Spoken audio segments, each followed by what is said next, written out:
बदनापूर विधानसभेची जागा शरद पवार गटाला सुटणार. बदनापूर विधानसभेचे उमेदवार बबलूशेठ चौधरी यांचा दावा.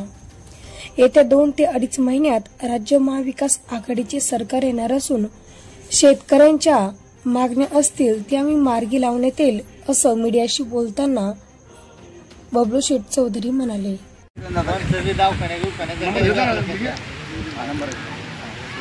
सर आपण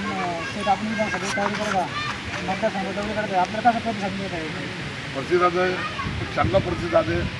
लोकांना भेटणारा बोलणारा हक्काचा आमदार पाहिजे, लोकांची अपेक्षा आहे.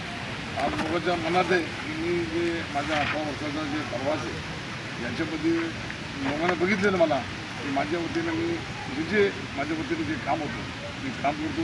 आरोग्य असो कोणतंच असो, जरी मला मतदारसंघाने विधानसभामध्ये पाठवले तो जे सामान्य शेतकरीचे कष्टकरीचे गावाचे जे विषय आहे, जे समस्या आहे, जे छोटे मोठे काम आहे ते 100% आमदार झाल्यानंतर त्या लोकांचे काम मार्गी लागणार आहे. और मी यांना भेटणारा बोलणारा आमदार होणार आहे. असं नाही की निवडून आले आणि ते गेले तो परत आले नाही, असं कधी नाही होणार. आज मी जे आईशी दरबारमध्ये आहे, मी एक काम करणारा कार्यकर्ता आहे. शेतकरी सोबत राहून छोटे मोठे लोकांची जे समस्या असतात मी एक भविष्यामध्ये त्यांच्यासोबत राहून काम करणारा कार्यकर्ता आहे. आपणही महाविकास आघाडीतून तयारी करत आहे दुसरी संतोष सांगायचं, पण अनेक असे कार्यकर्ते त्यांच्या मनात संभ्रम निर्माण झालेला आहे. नेमकं कुणाला उमेदवारी मिळणार त्याबद्दल आपली काय प्रतिक्रिया असते? बघा, पक्षाने महाविकास आघाडीमध्ये मी मागच्या वेळेस मला 90,000 मतदान पडलं. मी दुसरे क्रमांकावर नंबर आहे माझ्या. और या व्यक्तीनं माझ्या आज पक्षामध्ये आता मी पवार साहेब अगर आमचे भैया साहेब होते राजे टोपे याच्या नेतृत्वामध्ये मी काम करतो. त्या लोकांना मला फुल असं आश्वासन दिलेलं आहे की हा जागा राष्ट्रवादीलाही 100% सुटणार आहे. म्हणून मी जे मला मागच्या वेळेस 90,000 मतदान पडलं एक 5-6 हजार मतांना मी हरलो निवडून. त्याला माहिती आहे 100% सीट महाविकासाकडे जी लागणार आहे. आणि माझा दौरा जे सफर आहे मी हरल्यानंतर मी घरी बसलो नाही. मी लोकांचे सुखात भेटागाठी छोटे मोठे जे आरोग्याचे सेवाचं काम मी केलेलं म्हणून पक्षाला विश्वास आहे.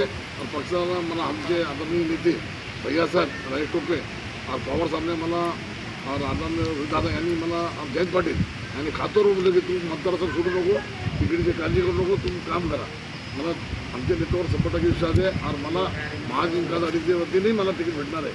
और तुमचे सगळे असे आदाना मी 100% मी या भागात निवडून आल्यानंतर गोरगरीब शेतकरी कष्टकरी जे मागणी आहे, अनुदान असो, शेतकरीचे जे बी समस्या आहे मी काम करणार 100% काम करणार याची गवाही देतो.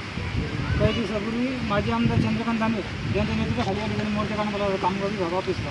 त्या ठिकाणी समजा तुम्ही मोर्चा सोबत होते, त्या अधिकाऱ्यांना असं स्पष्टीकरण दिलेलं की रावसाहेब दानवे सांगितलं की कामगारांना किती वाढ करू नये म्हणून. त्याबद्दल आपली काय प्रतिक्रिया असणार? नाही, असं त्यांनी असं बोललं नाही. लेकिन ते जे राजकारण आलेलं आहे की पूजेने यांनी काय केलं आहे, सगळं जे कामगाराचे ज्यांच्या जवळचे पडतो खरे जे लाभार्थी आहे त्याला न्याय भेटलं पाहिजे ते सोडून त्याने मोजके जो जवळचे लोक आहे कार्यकर्ते त्याने नाव टाकून त्याला कामगाराचं किती वाटत नाही. माझा प्रत्येक आरोप आहे. और म्हणून आम्ही ते दिवशी ते जाधव म्हणून अधिकारी होता त्याला आम्ही धाऱ्यावर धरलं. ते दिवसापासून त्यांनी गोरगरिबा लोकांना घेऊन वाटप सुरू केलेलं आता पुढे बी लोकांचं सुरू होणार आहे. आणि हे 2 महिन्याचं सरकार आहे. 2 महिन्यांमध्ये महाविकास आघाडीचा मुख्यमंत्री होणार आहे और आपला महाविकास आघाडीचा सरकार येणार आहे. और त्या सरकारमध्ये मी जर आमदार झालं तो 100% जे छोटे मोठे मी मला पहिले बोललो लोकांचे शेतकरीचे छोटे छोटे प्रश्न आहे 100% मार्गी लावून काम करणारा कार्यकर्ता. मग शेवटचा प्रश्न